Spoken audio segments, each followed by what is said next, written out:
Сәлеметсіздер ме? Бүгінгі біздің тақырыбымыз кибергигиена негіздері, немесе ақпараттық қауіпсіздіктің негізгі ережелер жиынтығы.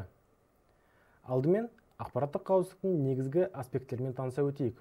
Олар бізде тұтастық, қолжетімділік және құпиялылық болып табылады. Әрбір пунктке тоқтала кетсек, тұтастық бізде ақпараттың бұзудан және заңсыз өзгертуден қорғауы. Қолжетімділік кез келген уақытта ақпараттың қолжетімді болуы.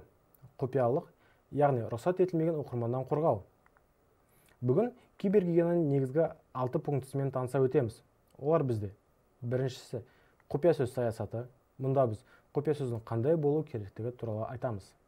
Келесі, электрондық пошта және аккаунттармен жұмыс істеу ережелері. Мұнда біз электрондық поштаны әлеуметтік желідегі және жұмыс аккаунттарымен қалай жұмыс істеу керектігі туралы айтамыз. Маңызды тақырыптардың бірі интернет желісінде жұмыс істеу ережелері. Мұнда біз интернет желісінде қандай сайттарға кіруге болатындығын, қандай сайттарға кіруге болмайтындығын айтамыз.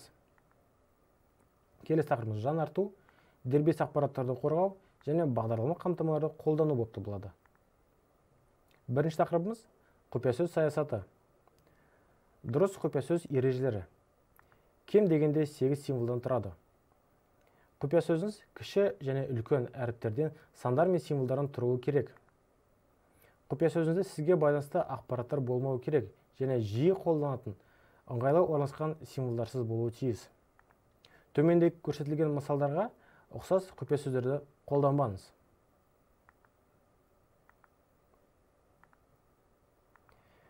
Құпия сөздерге байланысты тағы бір ережелер жиынтығы.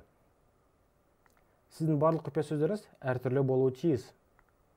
Құпия сөздеріңізді бөгде адамдарға және ашық жерлерге тастамаңыз. 3-6 ай сайын құпия сөздеріңізді ауыстырып отырғаныңыз жөн. Мысалға, төменде көрсетілген суретте 2-3 жыл бұрын сұхбат беруші жұмыс аккаунтын логин және құпия сөзін жазып қойған болатын, ұмытпау үшін. Кейін оны жаңалықтардан көрсетіп миллиондаған адамдар көрген болатын. Келесі тақырыбымыз электрондық поштамен жұмыс істеу ережелері. Бейтаныс адамнан келген сілтемені немесе файлды ашпаңыз. Көбінесе бейтаныс адамнан келген хат фишингті немесе вирусталған болып табылады. Әрдайым жіберушінің мекен-жайын мұқият тексеріңіз. Жұмыс бабында хат алмасу үшін тек қана электронды жұмыс поштасын қолданыңыз. Мысалға, бұл суретте банктен келген хатқа ұқсас. Егер мұқият қарасақ, жіберушінің мекен-жайы банктың ресми мекен-жайына ұқсас емес. Сол себепті жіберушінің мекен-жайын әрдайым мұқият тексеру қажет. Келесі тақырыбымыз интернет желісінде жұмыс істеу ережелері. Қорғауға арналған бағдарламаларды өшірмеңіз. Бөгде адамнан алынған құжаттарды және бағдарламаларды тексерусіз ашпаңыз. Құпия ақпараттармен жұмыс істеген кезде байланыстың қорғалғандығына көз жеткізіңіз. Небір сілтемені ашқан кезде браузердің сол жақ шетінде жасыл құлыптың бар екендігіне көз жеткізіңіз. Егер жоқ болса, бұл сайтқа ешқандай да ақпарат енгізбеңіз. Өйткені байланыс шифрланбаған және сіз жіберген ақпарат үшінші адамның қолына тиюі мүмкін. Келесі тақырыбымыз жаңартулар. Жаңартудың қандай пайдасы бар?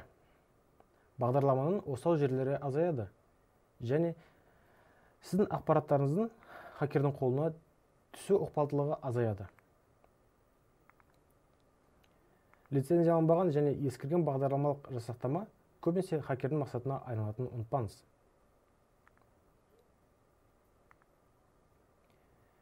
Әлеуметтік желіде дербес ақпараттарды қорғау.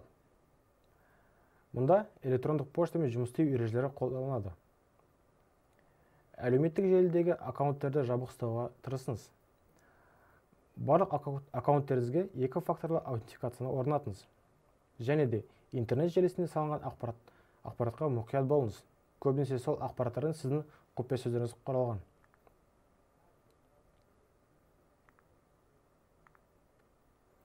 Екі факторлы аутентификация туралы айта кетсек, жиі кездесетін 2 факторлы аутентификация олар бізде SMS, email және Google аутентификатор болып табылады.